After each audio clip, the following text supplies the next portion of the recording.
अस्सलामु अलैकुम वरहमतुल्लाहि वबरकातुहू।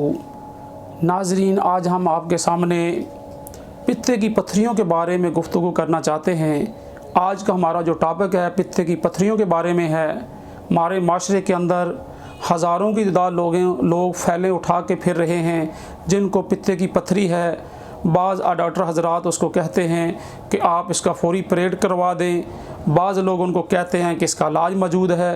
वो बेचारा मरीज़ परेशान है, डॉक्टर के पास जाता है तो वो डॉक्टर साहब कहते हैं कि इसका इलाज नहीं हो सकता, इसका ऑपरेट ज़रूरी है। अगर पित्ता फट जाए तो आप जान की बाजी हार सकते हैं।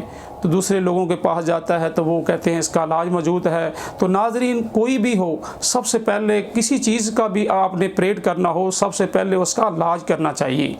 उसके बाद उसका ऑपरेट करना चाहिए। अगर उसका इलाज मौजूद नहीं तो फिर उसका ऑपरेट ज़रूर करना चाहिए। अगर उसका इलाज मौजूद है तो फिर ऑपरेट की तरफ नहीं आना चाहिए। हज़रात नाज़रीन, कितने ही ऐसे लोग हैं जिनका पित्ते का ऑपरेशन हो जाता है तो वो इस वजूहात की बेस पे अपनी ज़िंदगी के वो अयाम जो खाने पीने के अयाम होते हैं वो इस तरह की चीज़ों का इस्तेमाल नहीं कर सकते, जिसमें गर्म खुश चीज़ों का इस्तेमाल नहीं कर सकते, गोश्त का इस्तेमाल नहीं कर सकते, सफ़रावी चीज़ों का इस्तेमाल नहीं कर सकते। पूरी ज़िंदगी वो परहेज़ी के साथ गुजारते हैं। और जिन लोगों ने पित्ता निकलवा दिया है वो पूरी ज़िंदगी, याद रखें, इनसे दो चीज़ें मुफ्त में इंसान को मिल जाती हैं जो इंसान पित्ते का ऑपरेशन करवाता है, ऑपरेट करवाता है। एक तो उस मरीज़ को अक्सर शुगर हो जाती है, दूसरा वो मरीज़ हाई ब्लड प्रेशर का उसको शुरू हो जाता है। और इसके साथ साथ वो जब भी ग़िज़ा को ऐसी खाता है जिसमें गर्म कोई मसाला जात वाली चीज़ें हैं, फ़ौरी उसको जलन होती है, दर्द होती है, तकलीफ़ होती है। तो आए दिन कोई ना कोई अद्वियात इस्तेमाल करता रहता है, पूरी ज़िंदगी उसको अद्वियात खाने के ऊपर गुजर जाती है। तो नाज़रीन, सब इसका सबब क्या है? हम कसरत से गोश्त गोरी इस्तेमाल करते हैं, हम कसरत के साथ सफ़रावी चीज़ें इस्तेमाल करते हैं, हम कसरत के साथ मसाला जात वाली चीज़ें इस्तेमाल करते हैं, जिसकी वजह से हमारे मकाम पित्ते के ऊपर दर्द होती है। और दर्द ये बढ़ती फिर ये पथरी शक्ल में बन जाती है जब हम उसको इस्तेमाल नहीं करते।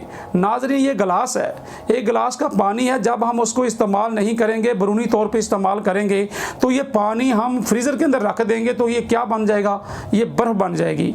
इसी तरह जो हमारे पित्ते के अंदर सिस्टम अल्लाह ने रखा है, जब हम पित्ते के अंदर वो पानी के जो कुछ यानी ज़रात होते हैं, जब पित्ते के पड़े रहते हैं, जब हम उसको इस्तेमाल ही नहीं करते सफ़रा को, तो हम बरूनी ग़िज़ा के ज़रिए उसको इस्तेमाल करते रहते हैं। तो वो क्या है? वो एक सफ़रा जो होता है, हालांकि वो सफ़रावी शक्ल में होता है, वो तकदीर की वजह से, सर्दी की वजह से जम कर वो पथरी शक्ल में बन जाता है, जिससे हमें शदीद दर्द होती है। तो नाज़रीन, हम बहुत ही परेशान होते हैं कि आए कि हम इसका किस तरीके से इसका इलाज करवाया जाए।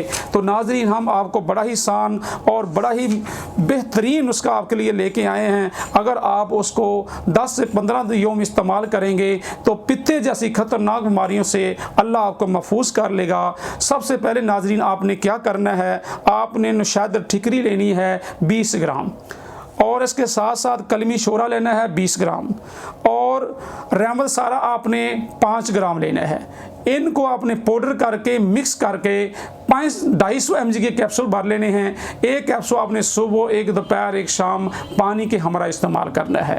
और इसके साथ साथ आपने क्या इस्तेमाल करना है? आपने 5 चम्मच लीमू के ले लेने हैं, और 5 चम्मच ही आपने रोगने ज़ैतून लेना है, और 5 चम्मच ही आपने कस्ट्रैल लेना है, और 5 चम्मच ये चीज़ें होगी तीनों। और इसमें 100 ग्राम आपने साल्ट ले लेना है। ये पंसार की दुकान से मिल जाता है साल्ट नाम से। तो इन चीज़ों को एक गिलास के अंदर आपने एक गिलास पानी के अंदर सब चीज़ों को डाल के और फ्रीज़र के अंदर रख लेना है और सुबह नहार उठ के आपने छोटे छोटे घूंट के साथ इसको इस्तेमाल करना है। अल्हम्दुलिल्लाह आप 15 अय्योम के अंदर इस्तेमाल करने से अल्हम्दुलिल्लाह पित्ते जैसी ख़तरनाक बीमारी से अल्लाह आपको महफूज फरमा लेगा।